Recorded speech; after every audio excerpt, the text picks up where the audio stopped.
Oh my goodness, well, that's it. Snowboarding is not going to... It can't go any better. That's the ceiling. We've hit it. There you go. That's it. But then, obviously, after seeing the trailer, everybody was like, Sweet Jerusalem's Children, that is off the charts. And then, you know, so basically what I'm trying to get to is, are you worried about the hype? You know, does the film live up to the trailer? You know, there's a lot of hype, isn't there, surrounding it?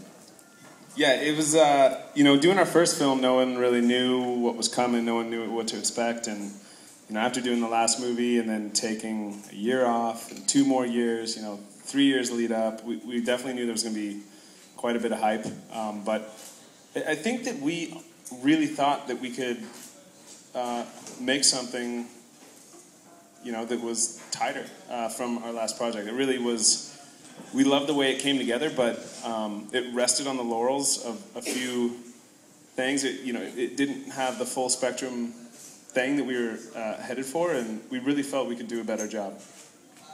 And you know, I think getting towards the end, the summer in the edit, and kind of knowing what we had in the can the last year leading into the edit, we felt good about it. We knew that it needed an amazing soundtrack to kind of bring the whole thing together, and then. This summer I did a lot of voiceover for the film, which is probably one of the, I think, toughest things I honestly had to do during the whole making of this project, and yeah, so far response has been incredible. I had a really good question, and it's just gone straight in my head. You'd be surprised to find, but there's quite a few people that haven't actually seen it. Hands up again if you've not seen it already. So that's, you know, yes. They've saved themselves for this premiere. So that, you know, that's quite good going, isn't it? Yeah, no, I'm so hyped when we have people come to the premieres and they're like, yeah, you know, I haven't watched it, I haven't seen it. You know, maybe it's they hadn't heard of it, maybe they've been just holding out. But either way, thank you.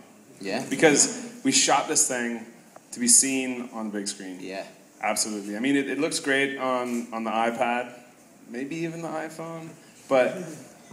you know, a lot. It looks fantastic on the iPhone. Download it now. It looks fantastic on the iPhone. No, it does. It genuinely does. It looks amazing. Yeah, but you know, with the whole sound score, I mean, the extra lengths that we went to create something that was in 7:1, and you know the high definition and shots that the rider's like this big in it. But you can still hear all the noise. That's what I was going to say. That was my question, is that the sound design, sorry to get geeky here, but when you see it, you'll understand. You get everything. You know, you're flying down this face and you can hear your jacket going, rippling in the wind. And that, for me, was just like, well, number one, how did you do it? And number two, just, that was that something you always set out to do to improve the sound? Yeah. Because there's only so much. With snowboarding, obviously, the riding's amazing, but then you have to step up the game in other areas. One word. Bungee. Bungie. That was our sound guy for 2 years. Really? Yeah, we had a sound guy out in the backcountry with, giant boom. Everyone's mic'd up. And he's always off kind of creeping through the forest on his own, getting sounds of, like, snow falling in the trees. And Bungie. Amazing. He's our sound guy. He basically knows you guys inside out. If you were mic'd up the whole time and he's listening to everything you're saying. Oh, absolutely. A lot of times you're not even thinking that you're mic'd up and you're, whatever, going on about something. I'm sure you've heard this before. Obviously, it's a 47-stop tour. Absolutely incredible. It's what, 39th or 40th viewing tonight? Cheesy to ask, are you bored of it yet? Well, it changed a lot ever since we jumped over the pond. I don't know. Each place presents its own flavors, and I think it's everything that leads up and everything after, and seeing different crowds' responses. It's crazy how different the cultures are with people watching films like these. Everything to the super polite Asian to the rowdy Germans, fucking obnoxious Spaniards. Dude, last night we were in Madrid and it was out of control. Yeah, they're wild. Well, we haven't seen it in London yet. I'm sure we'll get a good crowd tonight, definitely. Right then, let's open it up to you guys. There was a couple moments where we were definitely, I felt kind of pushing that boundary. Like, okay, you know, we're out here doing this, and you know, we're all out there to come home at the end of the day. But I think to maybe better answer that, for every line that we wrote in that movie and every trick that was done, you know, there was 10 other lines that we didn't do, and a bunch of other tricks that we refrained from. You know, we did have 2 people get hurt during the making of the film. Scotty Lego broke his jaw. Mark Landvik blew out his knee, which was terribly unfortunate. I think it's you're always out there walking the fine line of, you know, to pull back or to, you know, push on and push through it.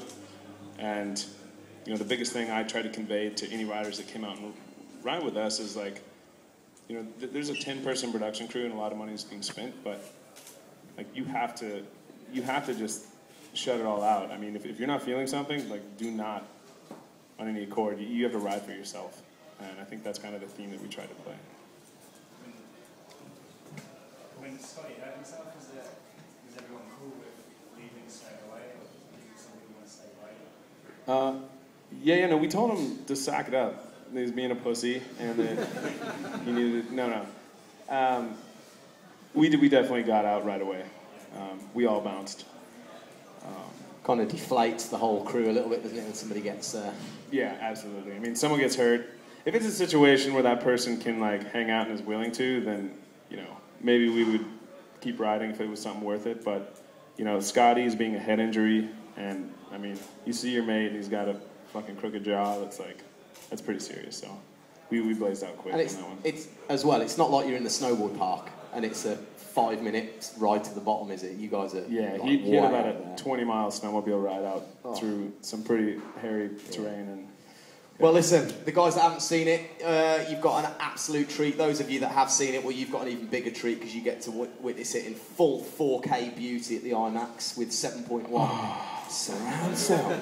2 men, 1 nuclear submarine. This is Danger Winter.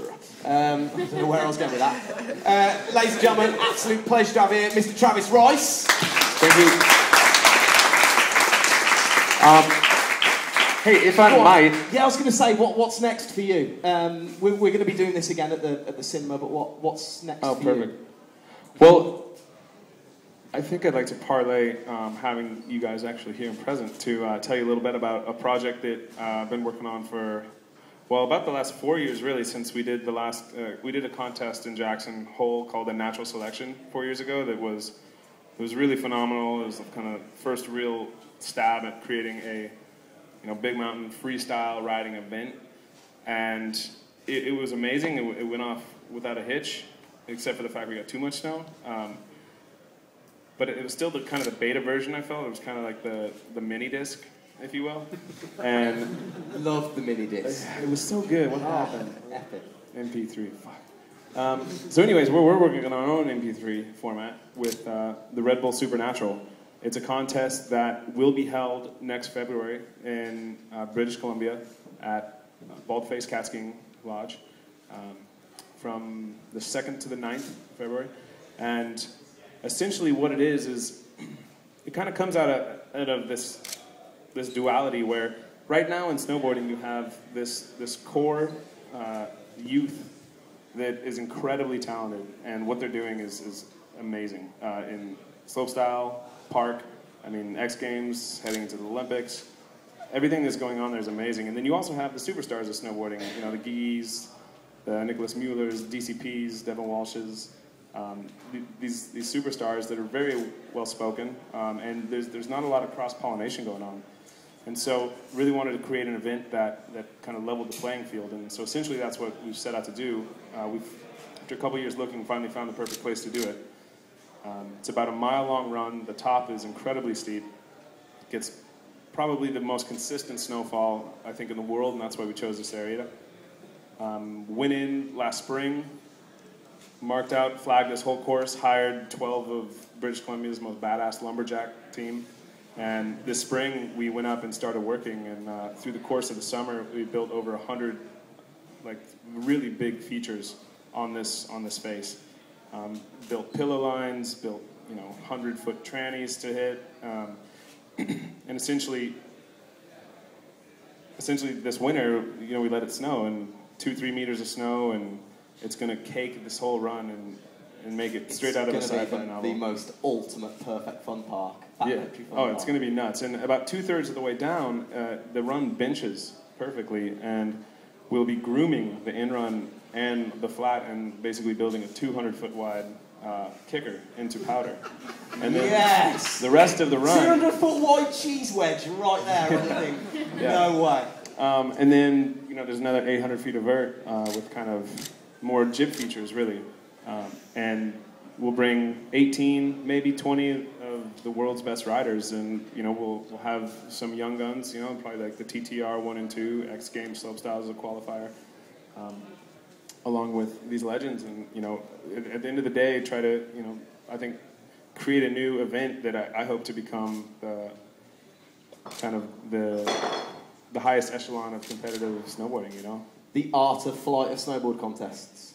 Is that what you say? Yes. Like up there. Something See like what I that. did there? It's going to be a little bit more redneck, though. Oh, is it? Yeah. Mega. Yeah, and this is not a one-off event.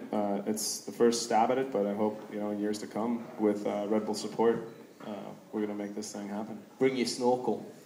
Bring your snorkel. Well, I'm sure that'll all be online and stuff, and because I couldn't imagine it like grandstands at the bottom for people to get there and watch, or... Yeah, it's going to be Brain Farm's covering the whole thing. I think the show that we're going to be able to create out of it is going to be amazing. You know, if you need a really bad TV presenter to come and host the whole thing, I know a real, like, rubbish guy from Birmingham that would love to come and worry about that. Ladies and gentlemen, once again, Travis has to go and do a few interviews. Put your hands together, please. Thank you.